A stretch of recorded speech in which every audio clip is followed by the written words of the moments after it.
Talk of the Town on this May the 9th, 2023. Sean, Brad allowing me, Johnny Wharff, to jump in. They rarely let me jump in on Talk of the Town, but special occasion today. A good friend of our community, of the radio station, of me, Roger Rush, longtime minister at 6th and Washington Street Church of Christ, and you are rolling up to, what, the end of this month? May 28th, I finished my work with 6th and W. All right, let's jump back to, I think we're on the same train because I started at the radio station July 1985. And I know you started your ministry before that, but here, right? I started here October of 85. Yeah. Okay.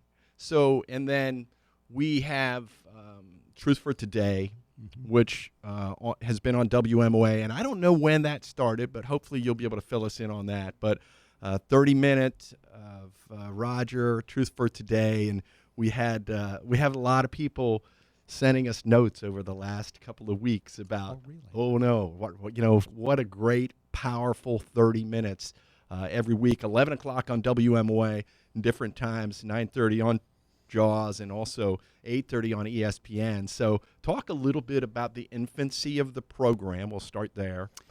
We were approached in 87, I guess, with the possibility of being on, and we jumped on it, and we're with you for 2 years, and for reasons that I can't explain, took a break for 2 years and then started again, and I think it was about 1990.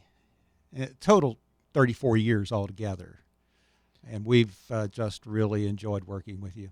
It's been so good as well, this relationship. So early days, and I have to ask you about this because I kind of know the answer, but not 100%. So talk about formats of delivering this program. And you have a smile on your face, but it's because we've been through a lot of formats, haven't we? We started out with just basically me talking for 30 minutes with an intro and a closing.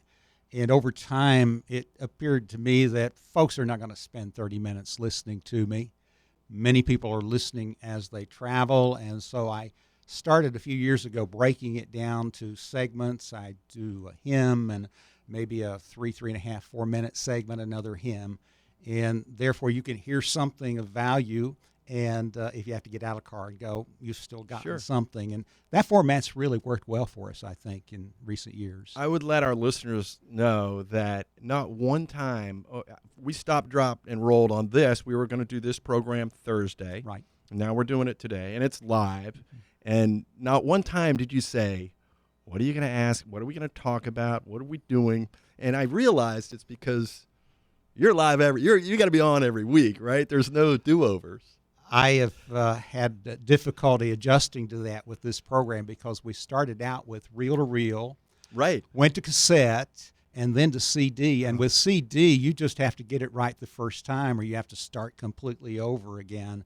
And so I've just gotten accustomed to saying what I need to say, and if it comes out great, wonderful. If I mess up, that's just life. I'm not perfect, and we just keep rolling.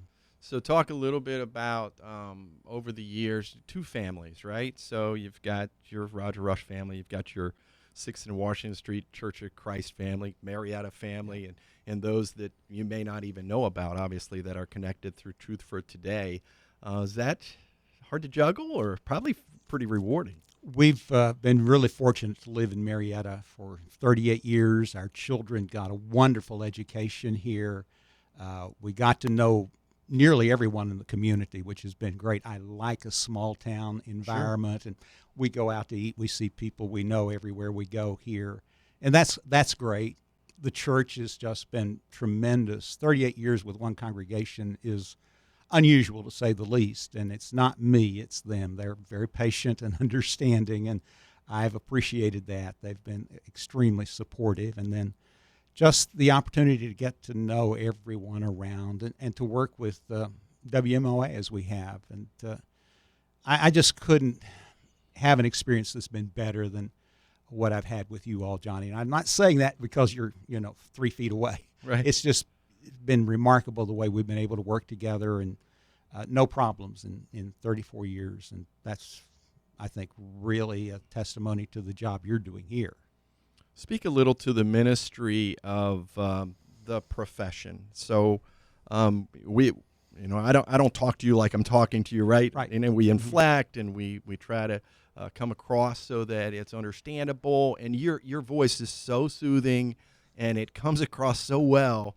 And I'm just wondering, did you practice? Is there a formal education? Did they say in school this is the way to do it? I don't know the answer. I learned what I know after I got out of college. I have a BA and an MA, but that really matters little. The important thing is to just know the Bible. And I've spent my life trying to know what the scriptures say and presenting them so that people can understand them. And how effective I am, others are going to have to judge. But my work is such that I generally hear people say it must be great to work one day a week, just Sunday. Yes. But my philosophy is that a preacher ought to work the same number of hours every week that anyone in the congregation works, plus at least another 10 to 20 hours because we're asking others to volunteer their time. So I'm pretty regimented. I get to work every morning at 7 a.m., and I get home 4, 5, 6, just depending. And I take Saturdays off because when my children were home, that was their day off, and I wanted to spend time with them. But Right. I found out over the years that that gets interrupted a lot. For some reason, that's when people want to get married. Sure. And more, it's when they also want to be buried. So I've had to really juggle a lot of things to spend time with the kids and with my wife. But it's all worked out. I've been really blessed with a wonderful family and tremendous community.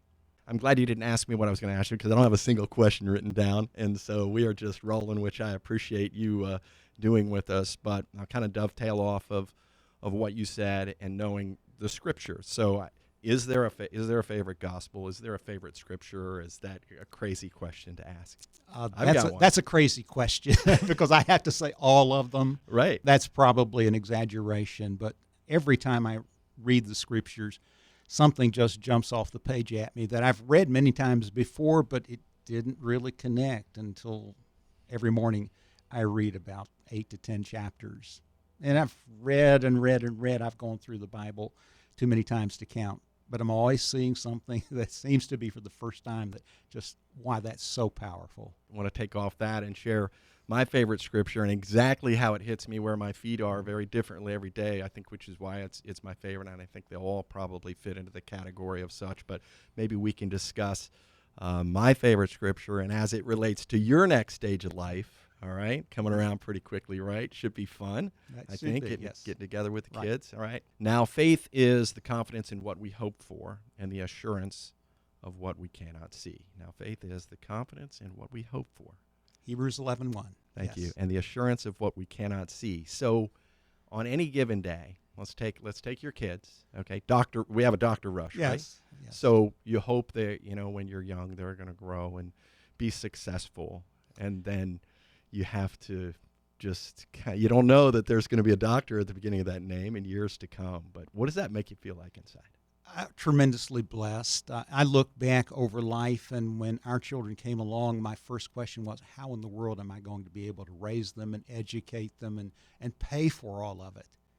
And that seemed a real challenge at the outset, but things just fall into place. The Apostle Paul said we ought to walk by faith, not by sight. When we put our trust in God, things that seem impossible suddenly are possible. Right. And we can, if our confidence is in Him and not in ourselves, we get up every morning excited to take on the day. If I had a favorite passage, you ask, it would probably be Psalm 118:24. This is the day the Lord has made. We will rejoice and be glad in it. Sure. I just thoroughly enjoy Mondays because it's the way to get my feet back into the work and start another week and get ready for Sunday, which is actually the first day of the week. Every day's a challenge and exciting, and new things are happening, and God's just good. And if we put our trust in Him, we'll not be disappointed. If we put our trust in others, they let us down. Sure. Roger Rush is our guest, a longtime minister at the 6th and Washington Street Church of Christ, retiring at the end of this month, and so we'll kind of roll there. Okay, so if we're talking about this is the day, it's got to be a little daunting, and I'm not far from doing the same thing you're doing, right? and what is to come. We don't know, so we live today. But you do have plans, right? So talk a little bit about maybe what's ahead. Our plan is to eventually move to Hilliard, Ohio, closer to our children and our grandchildren. But I don't intend to quit preaching and teaching. I've scheduled events for the next 6 years already. I do what most people would refer to as revivals or gospel meetings, and I do a lot of Wednesday night things and have already had opportunities to go elsewhere on Sunday. So I tend to be busy, but that full-time drag, I'm kind of looking forward to pulling away from that for a little bit. And if I want to sleep in some morning, I can. Right. But we just leave it in the Lord's hands. I don't know, as you say, what the future holds. I'll speak a little to the traveling ministry because Keith Wharton is yes, good friend, a good friend of yours and mine. Mm-hmm. Did his side hustle here at the radio station for many years, and yes. we broadcast your son's game. But and he can listen now in California, which is crazy to me, and he right. listens often. But that's the way of the world. But he talked about the very first time, probably in the 80s, that his mom, Bill and Mary, heard you at a school or a New Lex church, maybe in New Lexington or something. First time they'd ever heard you, and maybe weren't even going to church at the time, but then hadn't missed in all the years. Yes. They were members at Sixton, Washington when I moved there. Okay. And I've gone Florida, Tennessee, Virginia, Pennsylvania, everywhere I've gone, they showed up. And you were like, what? Wait a minute. Yeah, groupies? What are we doing here? This is crazy. I wouldn't follow me. Why are you? But they were such sweet people, and they've been very close to us for this entire time. And of course, Mary passed away not long ago. Right.